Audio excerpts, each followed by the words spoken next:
Ito pala ang totoong kwento ng RCBC Kabuyaw Massacre. Halika mga kakwento, samahan ninyo ako hanggang sa dulo ng aking video at alamin natin.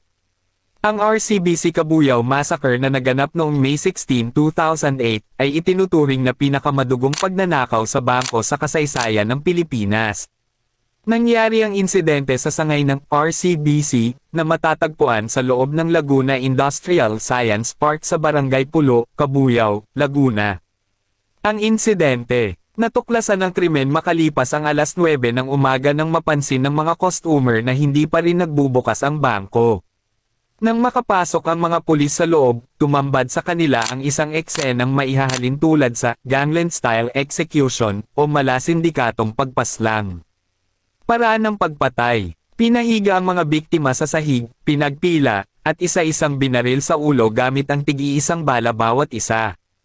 Mga nasawi, 10 tao ang namatay, 8 lalaki at 2 babae. Siyam ang agad na namatay sa loob ng bangko, kabilang ang branch manager at security guard. Ang ika-10 biktima, si Isagani Pastor, Customer Relations Manager, ay namatay pagkalipas ng 2 araw sa ospital. Halaga ng ninakaw. Tinatayang humigit kumulang 9 na milyong piso ang ninakaw mula sa vault ng bangko. Walang babala. Ayon sa mga nakatira sa paligid, wala silang narinig na putok ng baril. Dahil dito, naniniwala ang mga investigador na maaaring gumamit ng silencer ang mga salarin.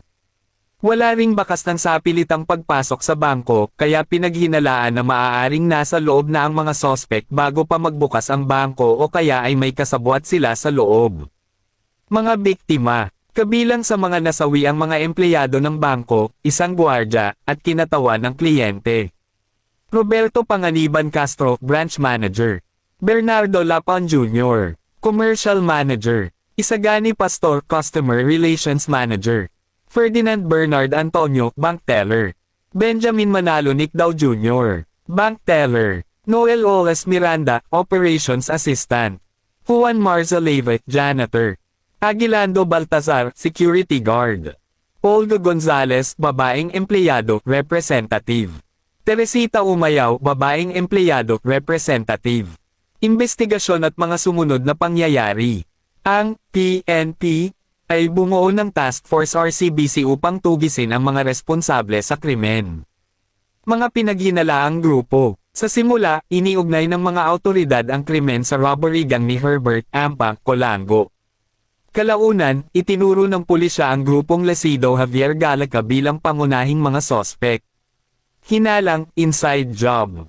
Isa sa mga pinaghinalaan ay ang security guard ng bangko na si Joel de la Cruz. Natagpuan umano ang kanyang mga fingerprint sa loob ng vault ng bangko, at naiulat na siya ay nag-leave sa araw ng insidente ng walang kapalit na gwardya. Operasyon ng pulisya. Noong May 22, 2008, 4 na lalaki, kabilang ang sinasabing leader na si Vivencio Javier, ang napatay sa umano'y engkwentro sa Tanawan, Batangas. Ngunit ayon sa CHR, maaaring isang rob-out o planadong pagpatay ang nangyari at hindi isang lehitimong engkwentro. Mga inaresto. May ilang individual na kinasuhan kaugnay ng krimen, kabilang sina Ricardo Gomolan, isang dating sundalo. Jesus Narvaez, umano'y driver ng getaway vehicle. Jake Javier, anak ni Vivencio Javier, na sumuko sa CHR para sa proteksyon bago ibinigay sa pulisya. Sa kabuuan, ang RCBC Kabuyaw Massacre ay isang planado at malupit na krimen kung saan pinatay ang lahat ng nasa loob ng bangko upang walang maiwang saksi. Hanggang ngayon, ito ay nananatiling isa sa mga pinakakontrobersyal at pinakamadugong krimen sa kasaysayan ng Pilipinas. Nagustuhan nyo ba ang ating video mga kakwento? Bigyan mo naman ako ng isang like dyan at e-comment mo na rin dyan sa baba kung saan lugar ka para alam ko kung saan nakarating ang ating video. Salamat!